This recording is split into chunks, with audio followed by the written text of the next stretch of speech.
High guys, welcome back to my YouTube channel রাখির রান্নাঘর। আমি রাখি। তো আবার নিয়ে চলে এলাম আপনাদের জন্য নতুন একটা ভিডিও। নানা ধরনের রেসিপি দেখার জন্য চ্যানেলটা অবশ্যই সাবস্ক্রাইব করবেন, আর ভিডিওটা ভালো লেগে থাকলে লাইক কমেন্ট শেয়ার করবেন।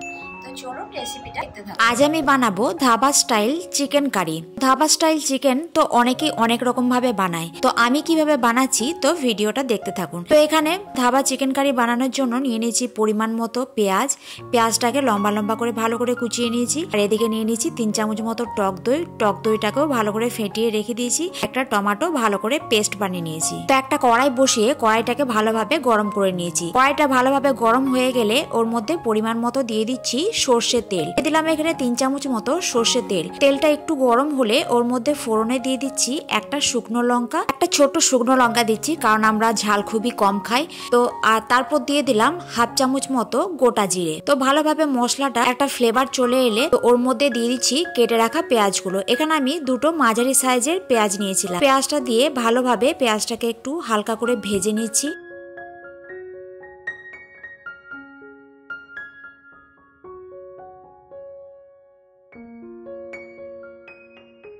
দেখুন এই যে পেঁয়াজটাকে আমি 2 মিনিট ধরে ভেজে নিয়েছি, আর পেঁয়াজে একটা ভালো কালারও চলে এসেছে।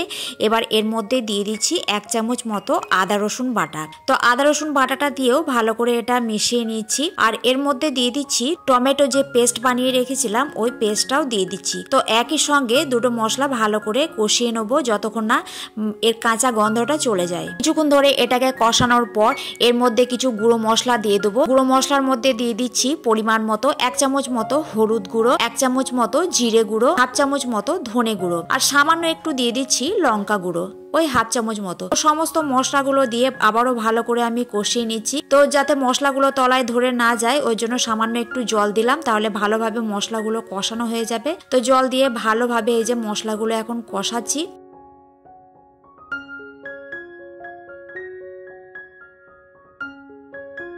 দু 3 মিনিট ধরে কষানোর পর এর মধ্যে দিয়ে দিচ্ছি হাফ চামচ মতো কাশ্মীরি লঙ্কা গুঁড়ো, যাতে কালারটা একটু ভালো আসে। তো লঙ্কাটা দিয়েও ভালোভাবে মিশিয়ে নিয়েছি। আর এখানে নিয়ে নিয়েছি চিকেনটা আছে 650 গ্রাম মতো আছে চিকেনটাও ভালোভাবে ধুয়ে পরিষ্কার করে রেখেছিলাম। এবার এক এক করে সমস্ত চিকেনের টুকরোগুলো দিয়ে দিচ্ছি।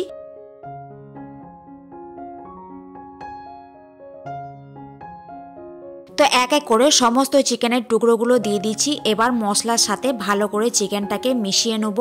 তো মিশিয়ে নেওয়ার পর এই যে খানিকক্ষণ এটাকে ঢেকে রেখে দিচ্ছি 3 মিনিট মতো। তো 3 মিনিট পর ঢাকা খুলে এই যে চিকেন থেকে একটু জলও ছেড়েছে। তো আবারও এটাকে ভালো করে আমি কষাবো।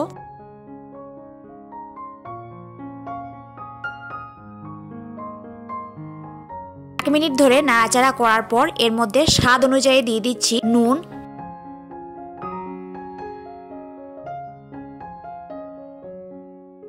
নুন দিয়ে নুনটা ভালোভাবে মিশিয়ে এটা 1 মিনিট ধরে কষিয়েও নিয়েছি।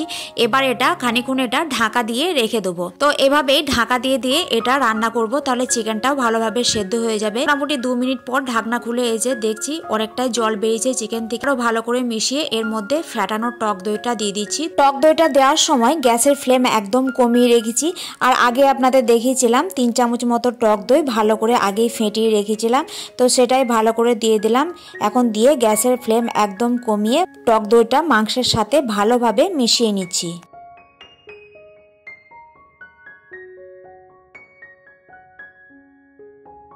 টক দই দেওয়ার পর মাংসটা প্রায় 5 মিনিট ধরে ভালো করে কষিয়ে নিয়েছি। আর মাংসের বেশ ভালো একটা কালারও চলে এসেছে। এর মধ্যে দিয়ে দিচ্ছি পরিমাণ মতো নর্মাল জল, মানে যতটা গ্রেভি থাকবে সেই অনুযায়ী জলটা দিয়ে ভালো করে মিশিয়ে নিয়েছি। আগে যেহেতু নুন দিয়েছিলাম তার পরিমাণ মতো আরও একটু নুন দিয়ে দিলাম ঝোলের জন্য। নুনটা দিয়ে ভালো করে মিশিয়ে নিচ্ছি। এবার ঢাকা দিয়ে ঝোল ফুটতে দেবো। মাংসটা যেহেতু অনেকক্ষণ ধরে কষিয়েছি তাই বেশিক্ষণ এটা রান্না করার দরকার নেই। প্রায় 5 মিনিট মতো ঢাকা দিয়ে রাখলে মাংসটা সেদ্ধ হয়ে যাবে। তো এখন 5 মিনিট পর ঢাকনা খুলে দেখছি, আর ঢাকনা খুলে আরও একটু নেড়ে চেড়ে দিলাম ভালো করে। তো একটু কাসুরি মেথি দিয়ে দিচ্ছি।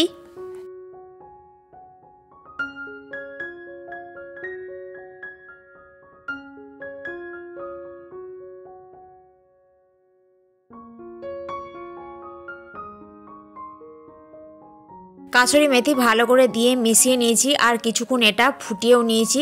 তো মাংসটা প্রায় রেডি হয়ে গিয়েছে। মাংসটা নামানোর শেষে দিয়ে দিচ্ছি হাফ চামচ মতো গরম মশলার গুঁড়ো। গরম মশলাটা দিয়ে ভালো করে মিশিয়ে নিয়ে কিছুক্ষণ এটা গ্যাস বন্ধ করে ঢাকা দিয়ে এভাবে রেখে দেবো।